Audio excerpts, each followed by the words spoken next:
नमस्कार दोस्तों। सोचिए अगर कल सुबह आप पेट्रोल पंप पर अपनी गाड़ी में पेट्रोल पड़वाने जा रहे हो और आपको वहां पर पता चलता है कि पेट्रोल अब आपको 200 रुपये लीटर मिलेगा, डीजल आपको 170 रुपये लीटर मिलेगा।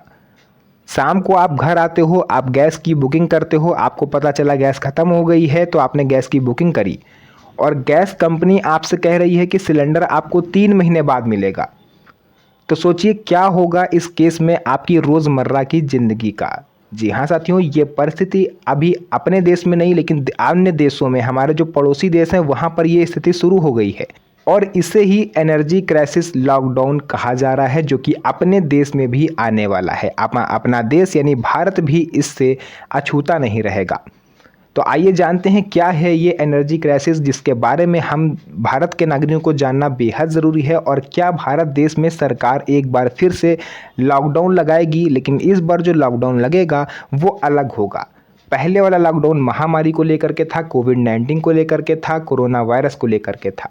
बट इस बार जो लॉकडाउन होगा वो एनर्जी क्राइसिस को लेकर के होगा। तो चलिए जानते हैं कौन कौन सी ऐसी चीज़ें हैं जो हमें इफ़ेक्ट कर सकती हैं। तो चलिए वीडियो को स्टार्ट करते हैं। तो साथियों, इस समय मेरे हाथ में आप लोग यहाँ पर देख सकते हो एक रिपोर्ट है जो कि बहुत चौंकाने वाली है और मैंने उसको पूरा पढ़ा है, तो मैंने सोचा क्यों ना इसे आपके साथ भी शेयर किया जाए। आप अपने आस पड़ोस के देशों को अगर स्थिति को एनालाइज करोगे तो आपको ये समझ में आएगा कि हमारे देश में भी आगे आने वाले कुछ हफ्तों में क्या होने वाला है। तो आइए थोड़ा सा समय निकाल के इसको ध्यान से देखते हैं और समझते हैं कि आखिर एक्चुअल में कंडीशन क्या है।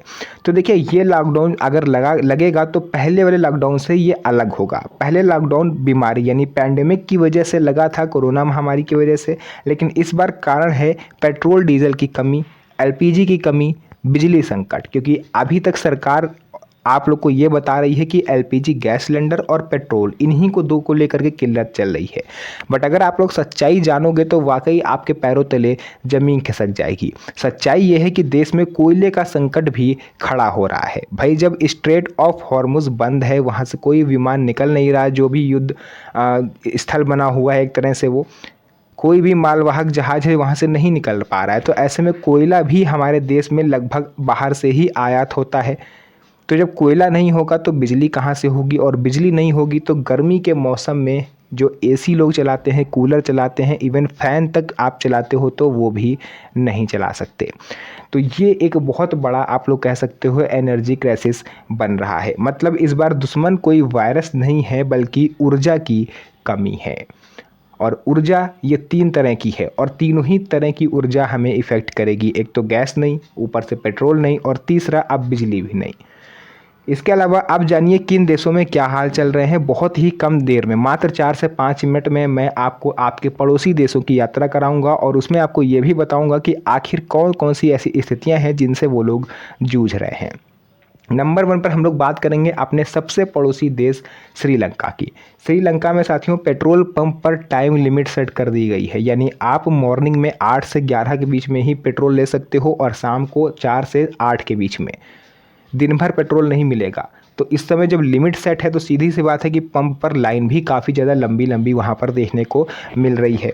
हर गाड़ी पर फिक्स लिमिट, यानी 2 व्हीलर पर आपको 200 रुपये का तेल मिलेगा केवल एक दिन में।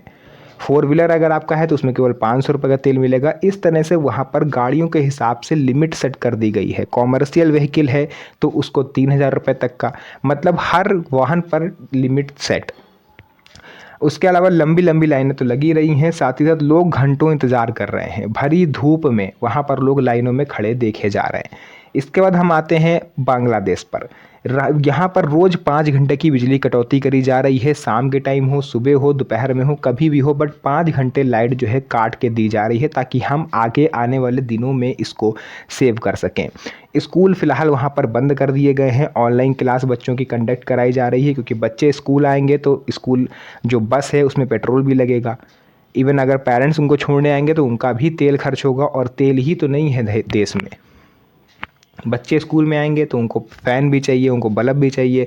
तो एनर्जी की बचत करी जा रही है यहाँ पर, इसीलिए ऑनलाइन क्लास जो है वो कंडक्ट करवाई जा रही हैं बांग्लादेश में मैक्सिमम स्कूल्स में। फैक्ट्रियाँ बंद होने की कगार पर हैं। आम आदमी की ज़िंदगी अच्छी खासी प्रभावित है।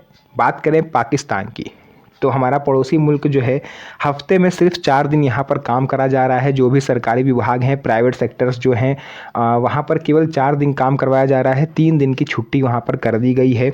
स्कूल वहाँ पर भी फ़िलहाल बंद करे गए हैं, कुछ स्कूल खुलते हैं, कुछ बंद हैं। 50% कर्मचारी घर से काम कर रहे हैं। सैलरी कटौती की खबरें भी वहाँ से तेज़ी से आ रही हैं कि भाई सीधी सी बात है, अगर सरकारी जो गवर्नमेंट सेक्टर में अगर आप हो तो अब तो आपको सैलरी नहीं कटेगी, बट प्राइवेट सेक्टर में अगर आप हो और महीने में सिर्फ आप 20 दिन काम करोगे तो आपको 30 दिन की सैलरी वो लोग कैसे दे देंगे। नॉर्मल अगर आप 1 दिन की छुट्टी करो तब तो वो पैसे काट लेते हैं, तो 10 दिन तो बहुत बड़ी बात हो गई। तो सैलरी की कटौती की खबरें भी वहाँ पर आ रही हैं, जिस वजह से काफ़ी ज़्यादा हंगामा हो रहा है। सरकारी खर्च कम करने की कोशिश करी जा रही है, क्योंकि एक तो पाकिस्तान वैसे भी गरीब देश है, इनके पास खुद भी पैसा नहीं है, तो ये लोग जो बचा कुचा पैसा है उसे भी सेव करने की सोच रहे हैं, ताकि आगे अगर कभी चल के कोई भयंकर पैंडेमिक होता है तो ये दूसरे देशों से कोई चीज़ आयात कर सकें। कोयला है, एलपीजी है, ये सब आयात कर सकें। इस वजह से ये लोग पैसे बचा रहे हैं। इसके अलावा बात करें फिलीपींस की, तो यहाँ पर ऑड इवन नियम लागू कर दिया गया है, जैसे दिल्ली में लागू हुआ था प्रदूषण को देखते हुए। अगर आपकी गाड़ी का लास्ट डिजिट इवन है तो आप इस दिन गाड़ी चलाओगे, ऑड है तो इस दिन गाड़ी चलाओगे, ये चीज़ हो गई है। निजी गाड़ियों पर पूरी तरह से कंट्रोल है गवर्नमेंट का। पब्लिक ट्रांसपोर्ट को बढ़ावा मिल रहा है, यानी निजी गाड़ियाँ, आप जैसे आप ऑफिस जाते हो अपनी कार से, तो आपको कार से ऑफिस नहीं जाना है, आप पब्लिक ट्रांसपोर्ट यूज़ करोगे, ताकि अधिक लोग, जैसे 100 लोग 100 गाड़ी लेकर के ऑफिस जाएंगे तो वही एक बस 100 लोगों को लेकर के ऑफिस जाएगी, तो तेल बचेगा। मतलब सोचो किस लेवल की यहाँ पर कमी हो रही है। म्यांमार की बात करते हैं हम लोग, तो यहाँ पर गैर जरूरी यात्रा बंद कर दी गई है। अगर आप फालतू में टहलते पाए जाओगे तो आपको उठा के लॉकअप में डाल दिया जाएगा, अगर आप घूमने निकल रहे हो। पेट्रोल पंप वहाँ पर फ़िलहाल बंद होने के कगार पर हैं। यही सीजी चीज़ें इजिप्ट में हैं, यही न्यूजीलैंड में हैं, ऑस्ट्रेलिया में हैं। मतलब जिन भी देशों में स्ट्रेट ऑफ हॉर्मुज से माल सप्लाई होता था, उन सभी देशों का लगभग यही हाल है। और बात करते हैं भारत की, तो यहाँ पर भी बहुत जल्दी गवर्नमेंट को ऑड इवन नंबर लागू करना पड़ेगा, यानी गाड़ियों का ऑड इवन सिस्टम, या पेट्रोल पंप में टाइम सेट करना पड़ेगा, या स्कूल बंद करने पड़ेंगे। इसी तरह इसीलिए कहा जा रहा है कि हमारे देश यानी भारत में भी सरकार किसी भी समय मिनी लॉकडाउन लगा सकती है, यानी आपको घर से निकलने की पाबंदी होगी। आप पैदल निकल सकते हो, बट आप अगर आपको जाना है तो आप पब्लिक ट्रांसपोर्ट यूज़ करो। आप खुद के व्हीकल से नहीं जा सकते जब तक ये एनर्जी क्राइसिस चल रही है। ट्रेन में यात्रा करने को आपको कहा जा रहा है, आपको जितना अवॉइड करना है करिए, आप खुद की गाड़ी से मत जाओ। बच्चों के स्कूल भी हो सकता है बंद कर दिए जाएं, क्योंकि वहाँ पर भी फ्यूल जा रहा है। गैस जो 14 किलो का सिलेंडर है, उसमें आप 10 किलो गैस सुनने में आ रहा है आपको मिलेगी, पैसा पूरा जाएगा बट गैस आपको 10 किलो मिलेगी। और इतना देखिए, लोगों में क्या था कि एलपीजी, जिनको गैस नहीं मिल रही उन्होंने क्या करा, जल्दी जल्दी इंडक्शन चूल्हे खरीद लिए कि चलो इंडक्शन हम अपने घर में जलाएंगे, गैस कमी होए, महीना 2 महीना चाहे साल भर ना मिले, हम भैया इंडक्शन खरीद लाएं, हमारा काम चल रहा है। तो ऐसे लोग भी खुश ना हो भैया, क्योंकि कोयले की भी कमी है, अब लाइट भी बहुत कटौती से आपको मिलेगी, तो आप वो भी ज़्यादा खर्च नहीं कर सकते। कुल मिला के अब हमारा देश आज से 50 से 60 साल पीछे जा रहा है, जहाँ पर कोयले से चूल्हे पे खाना बनता था, लकड़ी लाके जंगलों से बीन के चूल्हे पे खाना बनता था। अब वही कंडीशन यहाँ पर देखने को मिलेगी। गांव वाले तो चलिए एक तरह से ठीक है, उनके वहाँ तो खुला स्पेस भी है, लकड़ियाँ भी हैं, सब कुछ है, बट शहर वाले लकड़ी कहाँ से लाएंगे? लकड़ी ले आएंगे तो चूल्हा कहाँ जलाएंगे? तो बहुत सी ऐसी दिक्कतें हैं जिनका सामना अब भारत के देशवासियों को करना पड़ेगा। इसके अलावा अब हालात बिगड़ते जा रहे हैं, तो भारत में भी कंट्रोल्ड लॉकडाउन लगने की नौबत आ रही है। और कंट्रोल्ड लॉकडाउन कैसा होगा इसको ध्यान से समझिए। पेट्रोल डीजल, जैसे बाइक में आप 200 का पेट्रोल पड़वा सकते हो, कार में 1000 रुपये का, इस तरह से लिमिट सेट करी जा रही है। एलपीजी सिलेंडर आपको 2 महीने में 1 सिलेंडर गवर्नमेंट देगी।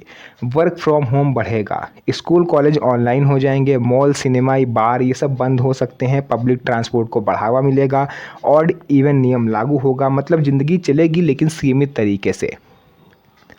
तो इस बार दुश्मन कोई वायरस नहीं है, दुश्मन है इस समय एनर्जी की कमी, यानी ऊर्जा की कमी, जिससे पूरा विश्व जूझ रहा है।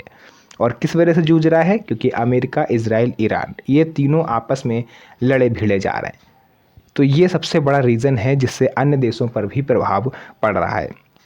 असली कारण पूरी दुनिया क्यों फंसी हुई है? दुनिया का लगभग 20% तेल स्ट्रेट ऑफ हॉर्मुज से आता था, जो कि समुद्री रास्ता है, फिलहाल ये बंद है। भारत का 60% एलपीजी इंपोर्ट भी इसी रास्ते से होता था। अगर यह रास्ता प्रभावित होता है तो पूरी दुनिया में तेल की कमी आ रही है, और यही इस संकट की जड़ है। तो साथियों, भारत में अभी क्या स्थिति है? पेट्रोल डीजल फिलहाल अभी उपलब्ध है, गवर्नमेंट भी इस चीज़ को कह रही है कि हमारे पास पर्याप्त स्टॉक है, कोई कमी नहीं है, एलपीजी सप्लाई चालू है, लेकिन कीमतें बढ़ रही हैं।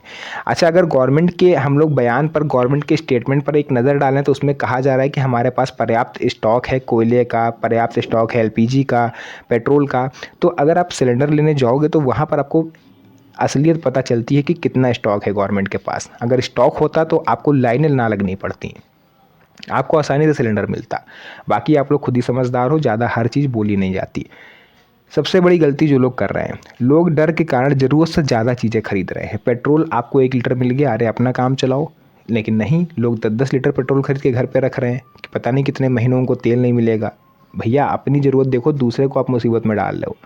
क्योंकि लोग ज़्यादा जब किसी चीज़ पे टूटने लगते हैं ना, तो कंपनियों के भी दाम बढ़ जाते हैं। वो लोग सोचते हैं कि इसकी डिमांड बढ़ गई है, अब 100 की चीज़ हम 200 में बेचेंगे। तो आप अपना भी नुकसान कर रहे हो और आप दूसरे का भी नुकसान कर रहे हो। बाकी जनता क्या करे, घबराए नहीं, ज़रूरत के अनुसार ही चीज़ें खरीदें। पेट्रोल और गैस जितना ज़्यादा हो सके आप बचाइए, क्योंकि ये एक ऐसी चीज़ है, अगर ये एक बार आपकी ज़िंदगी से हट गया तो काफ़ी ज़्यादा परेशानी आपको होगी। सच्चाई ये है कि भारत में अभी पूरी तरह से लॉकडाउन नहीं लगेगा, लेकिन कंट्रोल्ड रेस्ट्रिक्शंस आ सकते हैं। किसी भी समय गवर्नमेंट की तरफ से ये अनाउंसमेंट हो सकती है, तो आप सभी तैयार रहिए और अपना जो भी आपका सिस्टम है उसको बना के चलिए, क्योंकि ज़्यादा डिपेंड होना किसी चीज़ पर ये भी सही बात नहीं है। तो अब आपकी जिम्मेदारी है कि जल्दी से जल्दी इस वीडियो को अपने यार दोस्तों रिश्तेदारों को तक शेयर करिए, ताकि उन्हें भी इन चीज़ों के बारे में पता चले। और जितना हो सके उतना पैसा फ़िलहाल आप बचाइए, क्योंकि इसकी ज़रूरत अभी आपको पड़ने वाली है। तो जो भी जानकारी थी मैंने आपको पूरा बता दिया है। वीडियो पसंद आई हो, वीडियो को लाइक करके चैनल को सब्सक्राइब जरूर करिएगा, क्योंकि इस तरह की वीडियोज़ मैं आपके लिए बनाता रहता हूँ। तो फिर से मुलाकात होगी आप सभी से एक और नई मज़ेदार वीडियो में। तब तक के लिए धन्यवाद। जय हिंद।